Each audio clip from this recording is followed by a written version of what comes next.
एक समय की बात है, एक सन की दुनिया में जहां अराजकता का बोलबाला है, वहां एक अनोखी प्रजाति मौजूद थी जिसे रैबिट्स के नाम से जाना जाता था।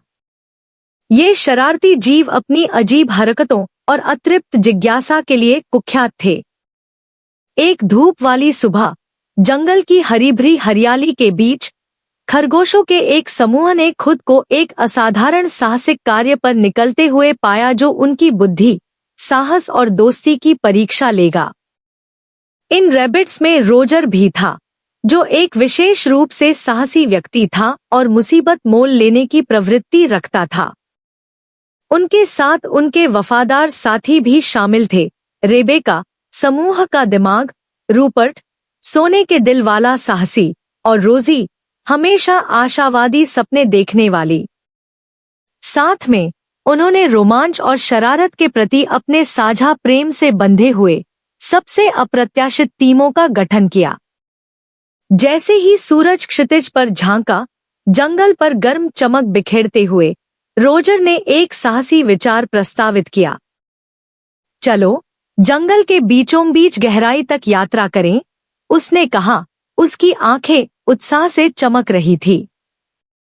कौन जानता है कि हम कौन से चमत्कार और खजाने खोज सकते हैं। सदैव सतर्क रहने वाली रेबेका ने अपनी चिंताएं व्यक्त की। क्या तुम्हें यकीन है कि यह बुद्धिमानी है, रोजर? जंगल एक खतरनाक जगह हो सकता है, अज्ञात खतरों से भरा हुआ। लेकिन रोजर निश्चिंत था। बकवास। हम खरगोश हैं, निडर और साहसी। साथ मिलकर हम अपने रास्ते में आने वाली किसी भी चुनौती पर काबू पा सकते हैं। एक शरारती मुस्कान के साथ रूपर्ट ने कहा, मुझे अंदर ले लो। मैं कुछ जंगल चालों के लिए तैयार हूं। और इसलिए अपने उत्साह को ऊंचा करके और अपने बैकपैक को नाश्ते और आपूर्ति से पैक करके निडर चौकड़ी जंगल की अज्ञात गहराइयों में चली गई। जंगल ने पक्षियों के चहचहाने, सरसराते पत्तों और दूर तक दहाड़ने की आवाज के साथ उनका स्वागत किया। हवा में नमी थी और उनके पैरों के नीचे की जमीन नरम और नम थी। सामने आने वाली चुनौतियों के बावजूद रैबिट्स साहस और जिज्ञासा की भावना से प्रेरित होकर आगे बढ़ते रहे। उनकी यात्रा उन्हें घने जंगलों और घुमावदार रास्तों से होकर ले गई, जहां हर मोड़ एक नई खोज की ओर ले जाता प्रतीत होता था। रास्ते में उन्हें रंग-बिरंगे पक्षियों से लेकर रेंगने वाले सांपों तक सभी प्रकार के प्राणियों का सामना करना पड़ा, जिनमें से प्रत्येक पिछले से अधिक आकर्षक था। लेकिन जैसे जैसे दिन बीतते गए और जंगल घना होता गया, खरगोशों को एहसास होने लगा कि वे अज्ञात क्षेत्र में हैं। लेकिन जैसे जैसे दिन बीतते गए और जंगल घना होता गया, खरगोशों को एहसास होने लगा कि वे अज्ञात क्षेत्र में हैं। हमें अवश्य ही किसी चीज के करीब पहुंचना चाहिए, रोजर ने आशावादी ढंग से घोषणा की, हालांकि उसकी आवाज में संदेह बना हुआ था। रेबेका ने अपनी भौहें सिकोड़ ली और एकाग्रता से मानचित्र का अध्ययन किया। मेरी गणना के अनुसार हमें जंगल के हृदय के निकट होना चाहिए। लेकिन मैं इस भावना को हिला नहीं सकता कि हम पर नजर रखी जा रही है। उसके शब्दों ने रोजी की रीढ़ में सिहरन पैदा कर दी, लेकिन उसने उत्साहित रहने की कोशिश की। शायद यह सिर्फ जंगल है जो हमारे साथ चालें खेल रहा है। आखिरकार हमने कुछ जिज्ञासु आंखों से भी कहीं अधिक बुरा सामना किया है। लेकिन जैसे जैसे वे आगे बढ़ते गए, देखे जाने का एहसास और भी तीव्र होता गया, जब तक ऐसा महसूस नहीं हुआ जैसे अदृश्य आंखें उनकी हर हरकत का अनुसरण कर रही थी। अचानक, बिना किसी चेतावनी के, उनके नीचे की जमीन खिसक गई और रैबिट्स ने खुद को एक अंधेरे, गुफानुमा गड्ढे में गिरते हुए पाया। जैसे ही उन्होंने खुद को उठाया और अपने बालों को झाड़ा, उन्हें एक झटके से एहसास हुआ कि वे अकेले नहीं थे। उनके चारों ओर जिज्ञासु जंगली प्राणियों की एक जनजाति थी। उनकी आंखें आश्चर्य और उत्साह से चौड़ी थी। आप कौन हैं? रोजर ने पेट में डर की गांठ के बावजूद बहादुर दिखने की कोशिश करते हुए पूछा।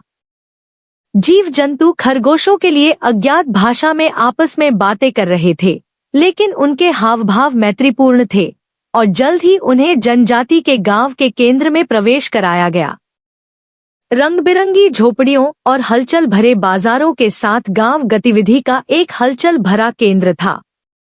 जहां भी उन्होंने देखा, खरगोशों का मुस्कुराहट और हंसी के साथ स्वागत किया गया और वे गर्मजोशी और अपनेपन की भावना महसूस करने से खुद को नहीं रोक सके।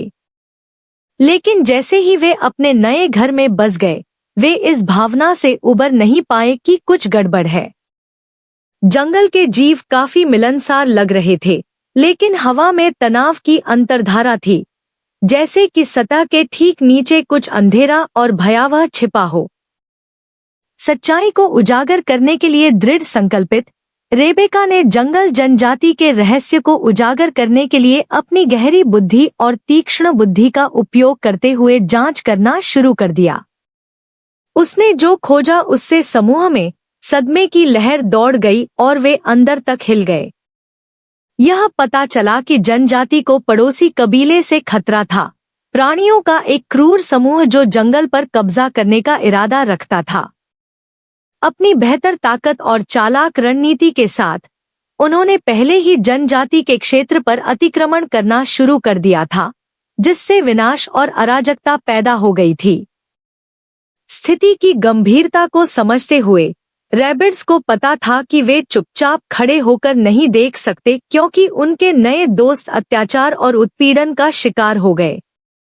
उन्हें एक स्टैंड लेना था, जो सही था उसके लिए लड़ना था, चाहे कोई भी कीमत चुकानी पड़े।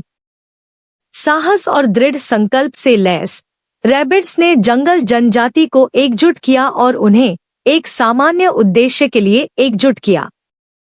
साथ में उन्होंने आक्रमणकारियों को विफल करने और अपनी मातृभूमि को पुनः प्राप्त करने के लिए एक योजना तैयार की, जिसमें हर मोड़ पर अपने दुश्मनों को मात देने के लिए अपनी व्यक्तिगत शक्तियों और क्षमताओं का उपयोग किया गया।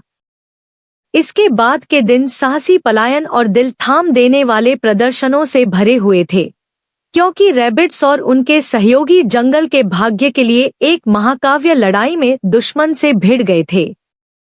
दृढ़ संकल्प और अटूट संकल्प के माध्यम से वे विजयी हुए, आक्रमणकारियों को वापस खदेड़ दिया और भूमि पर एक बार फिर शांति और सद्भाव बहाल किया।